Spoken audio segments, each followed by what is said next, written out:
السلام علیکم ورحمۃ اللہ وبرکاتہ۔ الحمدللہ رب العالمین والصلاة والسلام علی رسولہ وآلہ وصحبہ اجمعین، اما بعد۔ اعوذ باللہ من الشیطان الرجیم، بسم اللہ الرحمن الرحیم۔ یا ایہا الذین آمنوا قوا انفسکم واہلیکم نارا وقودھا الناس والحجارہ۔ یہ تو آپ جانتے ہیں کہ انسان کو سب سے زیادہ پیار اپنی اولاد سے ہوتا ہے۔ دنیا میں کوئی ایسا شخص نہیں ملے گا جو یہ چاہتا ہو کہ کوئی دوسرا اس سے خوبصورت اور اس سے عقل مند اور اس سے دولت و عزت میں بڑا ہو جائے۔ یہ صرف ماں باپ کی آرزو اور تمنا ہوتی ہے کہ اس کی اولاد اس سے زیادہ عقل مند، ہوشیار، خوبصورت اور خوشحال رہے۔ والدین کی یہی تمنا اور جذبہ ہوتا ہے جس کی وجہ سے وہ اپنی اولاد کی پرورش اور تربیت کرتے ہیں، اور وہی ان کو معاشرے کے ایک اچھا انسان بننے کے قابل بناتے ہیں۔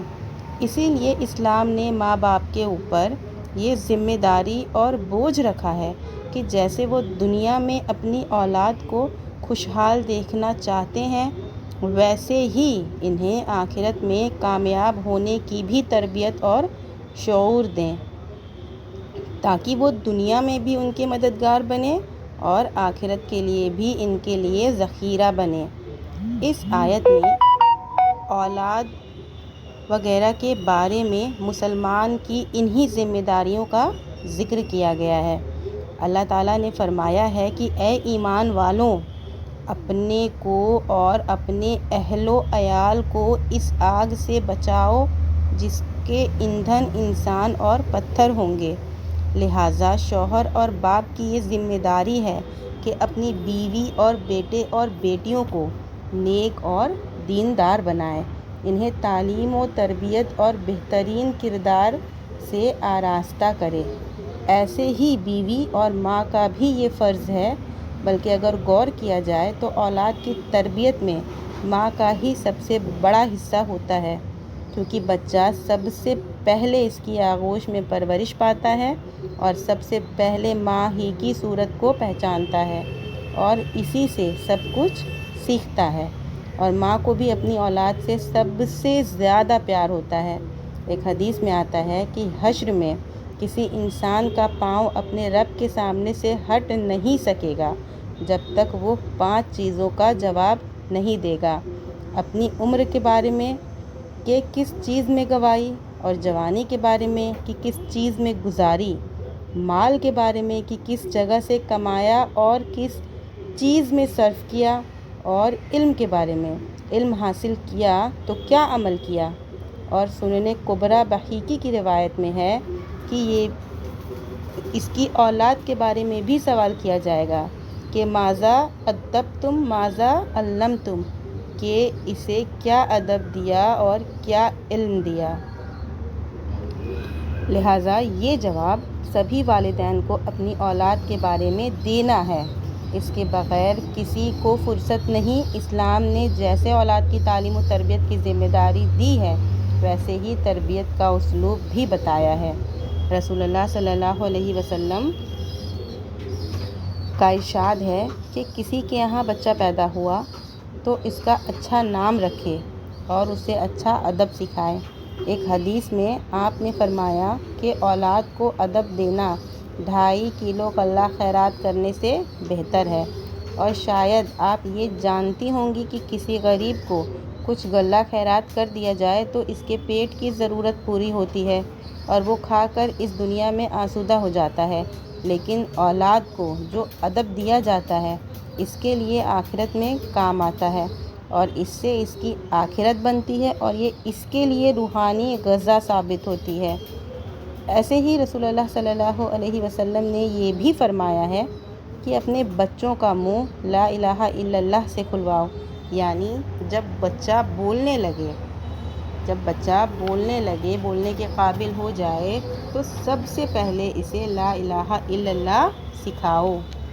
یہ فیشن اور فلموں کا زمانہ ہے، اور عام طور پر یہ دیکھا جاتا ہے کہ بچوں کا نام رکھنے کے لیے ایسے نام کو پسند کیا جاتا ہے جو کسی فلم کے ہیرو یا ہیروئن کا نام ہو، یا پھر کوئی ایسا نام رکھ دیا جاتا ہے جس میں دین کے بجائے دنیاوی جھلک زیادہ ہوتی ہے۔ ایسے ہی بچوں کو پپو، پنٹو وغیرہ نام سے پکارا جاتا ہے۔ رسول اللہ صلی اللہ علیہ وسلم نے فرمایا، اچھا نام عبداللہ اور عبد الرحمن ہے، جس کا معنی ہے اللہ کا بندہ اور رحمان کا بندہ، یعنی بچوں اور بچیوں کا اچھا نام ہونا چاہیے جس سے ان کا اللہ سے لگاؤ اور دین اسلام سے لگاؤ ظاہر ہوتا ہو، کیونکہ ان ناموں کا بھی بچوں اور بچیوں کی طبیعت اور ذہن پر اثر ہوتا ہے۔ ہندوانہ نام اور ایسے ہی ایرانی نام جمشید، خورشید وغیرہ یا پروانہ، رخسانہ وغیرہ رکھنا درست نہیں ہے۔ ایسے ہی کچھ ماں باپ جب بچہ بولنے لگتا ہے تو بڑے لاڈ سے اسے کوئی فلمی گانا سکھا کر خوش ہوتے ہیں یا کوئی پوئم سکھا دیتے ہیں۔ یہ سب چیزیں اپنی اولاد کو برباد کرنے اور انہیں آگ میں جھونکنے کی راہ ہے۔ ایسے ہی جب بچہ بڑا ہوتا ہے اور کھانے پینے لگتا ہے تو اسے کھانے پینے کا ادب دینے کی ضرورت ہوتی ہے۔ رسول اللہ صلی اللہ علیہ وسلم کے زیر تربیت ایک بچہ تھا تو آپ نے اسے کھانے کے آداب سکھاتے ہوئے فرمایا کہ پہلے بسم اللہ کرو اور دائیں ہاتھ سے کھاؤ اور اپنے سامنے سے کھاؤ، کیونکہ حدیث میں ہے کہ وہ پلیٹ میں ادھر ادھر ہاتھ پھرایا کرتا تھا۔ ایسے ہی کھانے سے پہلے ہاتھ دھلنا اور کھانے کے بعد ہاتھ چاٹ کر اور پلیٹ صاف کرنا اور ہاتھ دھونا۔ اگر کچھ کھانا زمین پر گر جائے تو جگہ صاف ہو تو اٹھا کر کھانا اسلامی ادب میں داخل ہے، اگرچہ اسے فیشن کے دور میں اسے عجیب کہا جاتا ہے، لیکن رسول اللہ صلی اللہ علیہ وسلم کا ارشاد ہے کہ زمین پر کچھ گر جائے تو اسے صاف کر کے کھا جاؤ، کیونکہ تم یہ نہیں جانتے کہ کھانے کے کس حصے میں برکت ہے۔ پھر حدیث میں اولاد کی تربیت میں ایک ضروری اور سب سے اہم چیز یہ ہے کہ جب بچہ 7 سال کا ہو جائے تو اس کا بستر الگ کرو اور اسے نماز کی تاکید کرو، اور جب 10 سال کا ہو جائے اور نماز نہ پڑھے تو اس کو مارو۔ یہ بڑے دکھ کی بات ہے کہ جب مائیں اور باپ اپنی خود نمازی نہ ہو تو کس منہ سے اپنے بچوں کو نماز کی تاکید کر سکتے ہیں اور نماز نہ پڑھنے پر سزا دے سکتے ہیں؟ بلکہ اگر میں یہ کہوں کہ والدین خود اپنی اولاد کو بے نمازی بناتے ہیں تو یہ غلط نہیں ہوگا۔ اسلام کا اتنا بڑا، زبردست اور اہم فرض اور رکن نماز ہی ہے، ہمارے معاشرے سے غائب ہے۔ بلکہ میرا یہ خیال ہے کہ اگر والدین خود نمازی اور نماز کے پابند ہوں تو شاید انہیں اپنے بیٹوں اور بیٹیوں کو نماز کی تاکید کرنے کی بھی ضرورت نہیں پڑے گی۔ نماز ترک کر کے اپنی اولاد کو برباد نہ کرو۔ اگر آپ کی اولاد دیندار اور نمازی ہوگی تو دنیا بھی آپ کی مددگار ہوگی اور موت کے بعد بھی آپ کا سہارا بنے گی، کیونکہ حدیث میں ہے کہ انسان کی موت ہو جائے پر اس کے عمل کا سلسلہ بند ہو جاتا ہے، مگر 3 چیزوں کا ثواب موت کے بعد بھی ملتا رہتا ہے: صدقہ جاریہ، جس کا فائدہ برابر مل رہا ہو، جیسے پانی کی مشین لگوا دینا، مسجد میں مدد کرنا، تو جب تک مدرسے میں تعلیم، مسجد میں نماز ہوتی رہے گی ثواب ملتا رہے گا۔ دوسری چیز یہ ہے کہ علم چھوڑ گیا ہو جس سے فائدہ اٹھایا جا رہا ہو، دینی کتاب لکھ دیا، کسی کو دینی تعلیم دے گیا، تو جب تک اس کا فائدہ اٹھایا جاتا رہے گا مرحوم کو ثواب ملتا رہے گا۔ تیسری چیز سمجھ کے دھیان سے سنیے کہ تیسری چیز، اس لیے یہ آپ کو حدیثیں سنا رہی ہوں کہ تیسری چیز ہے نیک اولاد، جو اس کے لیے دعا کرتی ہو تو اس دعا کا ثواب ماں باپ کو ملتا ہے، اور نیک اولاد بنانا اور نمازی بنانا یہ آپ کا کام ہے۔ اس لیے اپنی اولاد کو نیک عمل کا پابند بنانا چاہیے۔ اپنی اولاد کے لیے لاکھوں کروڑوں کی جائیداد اور دولت چھوڑ کر جائیں گے، اس سے نہ تو آپ کا فائدہ ہوگا نہ اولاد کا۔ چند روز دنیا میں عیش کریں گے، لیکن اگر دینی تربیت نہیں دی، دینی تعلیم نہیں دی تو پھر انجام آپ جانتے ہیں۔ اب میں آپ کا کچھ زیادہ وقت لے لیا ہے، اس لیے اب اللہ سے دعا کرتی ہوں کہ ہمیں نمازی اور دیندار بنائے اور اپنی اولاد کو دینی تربیت دینے کی توفیق دے۔ آمین۔